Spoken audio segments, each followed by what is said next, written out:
There'll be last two questions. No, finish now. Last two questions, this lady here and one more from this side, if there is. Only last two questions. You must appreciate that this is an old machine, 78-year-old, and I have come across, those time barriers.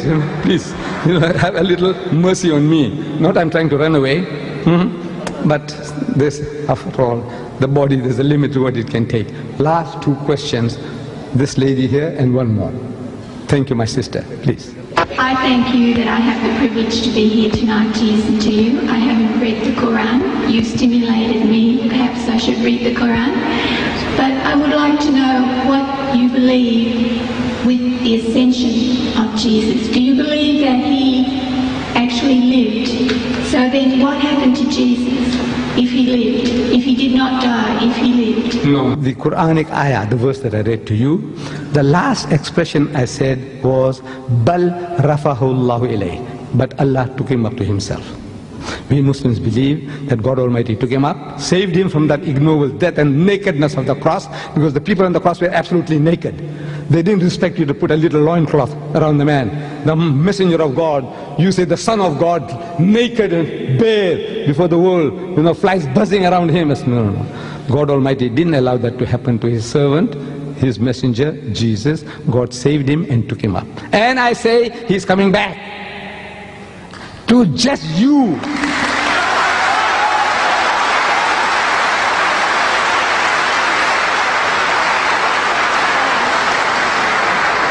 He is coming back. To do what? We Muslims, we believe and we claim that Islam is the culmination, the fulfillment of all of God's revelation to man. All true guidance, all guidance is given to us. We don't have to learn anything new from Jesus or Moses or Muhammad anymore. Whatever God wanted to give, He's given it to us. So what is Jesus coming to do? I says, no, He's coming along to rectify you. And He's telling you in the Gospel of St. Matthew, He says, many will say to me on that day, in His second coming, on His return, and many will say to me on that day, Lord, Lord, did we not prophesy in Thy name, and in Thy name cast out devils, and in Thy name do many mighty works? They're going to ask Jesus, didn't we do all these things? We built hospitals, orphanages, and we looked after the Aborigines, and we looked after the Maoris, and we looked after the Indians. Yes, all these things you did. We educated all these fools, we civilized them, we cultured them, we did all the things. So did we not prophesy in Thy name, and in Thy name cast out devils, and in Thy name do many mighty works? What does Jesus say to that? He said, I never knew you. Depart from me, footsack, get away, you rubbish, get away. He said, depart from me, ye that work iniquity. You are evildoers, you are evil mongers. Amazing. You who are working in the name of Christ, looking after the lepers, looking after orphans, Mother Teresa, wonderful work she's doing. By God, I tell you, I bow my head down out of respect for her. All the wonderful things you people are doing. The way you look after the animals. Animal conservation, to preserve life. Ooh, fantastic things you are doing. But for human beings as well, what you are doing. And that's what you're going to say to Jesus.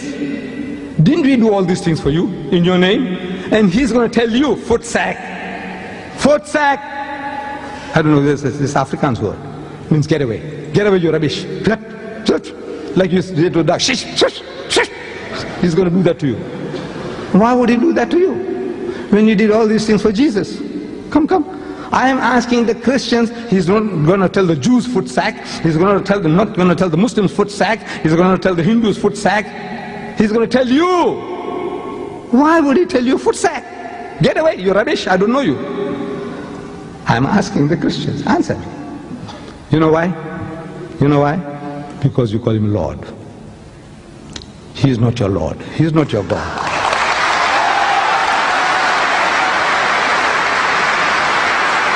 That's the reason. That is the reason. You make Him into a God. That's the reason you did all this. You bloody rubbish, I don't know you. Get away. You're not mine. You don't belong to me. Not to the Muslims, not to the Hindus, not to the atheists, but to the Christians. To the Christians and those who are claiming to be His followers. he's going to tell you, get away, rubbish, get away. I don't know, because you have made him into a Lord God when he told you to worship the Father in heaven. He's telling you, come, come, come, I'll teach you how to pray, and pray like this, and he puts the words in your mouth. Like a little baby, like a little child, pray like this. Oh, our Father, which art in He's the Father. Oh, Father in heaven, thy name, thy kingdom come, thy will be done on earth as it is in heaven. Where did he say the Father of Jesus Christ in heaven? Or Jesus Christ my Lord in heaven? Where? He said, this is how you pray. But you have forgotten that. You're worshipping him instead of worshipping the Father. Therefore he says, fat sack, get away. I don't even know you. Did you say, the lady, did you say you got the Quran? You have a Quran? I said you stimulated me to read, to watch.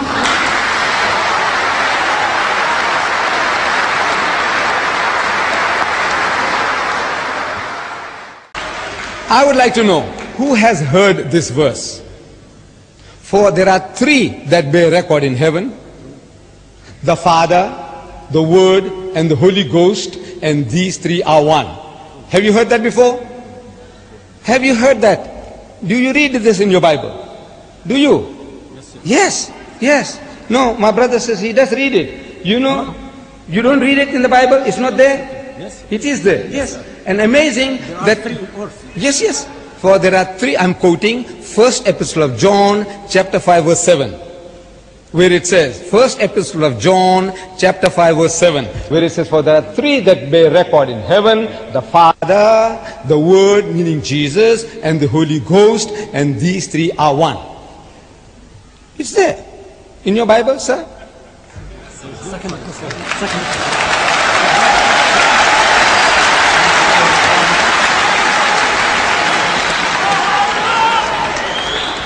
Here is the Holy Bible. You see, this verse I quoted you now is to be found in the Roman Catholic version of the Bible. It is to be found in the Authorized King James version of the Bible. It's there. But it has now been thrown out of the Revised Standard version of the Bible as a fabrication.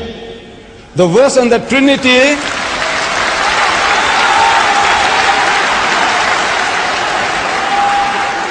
it is thrown out as a fabrication. All modern translations of the Bible do not have that verse anymore. This is thrown out by, not by Muslim scholars, Jewish scholars or Hindu scholars, by 32 scholars of the highest eminence, backed by 50 cooperating denominations. They found that this was a fabrication, and as a fabrication they threw it out.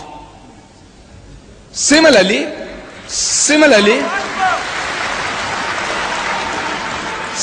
the ascension. In the Gospels of Matthew, Mark, Luke, and John, you find ascension twice.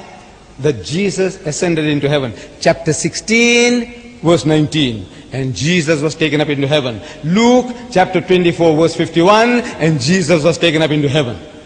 Only two places in the Gospels is the ascension mentioned. My brother quoted from the Acts. The Gospels, Matthew, Mark, Luke, and John, the ascension is mentioned only in two places. And those two places also in the Revised Standard version of the Bible, they have also been thrown out as fabrications. Yeah.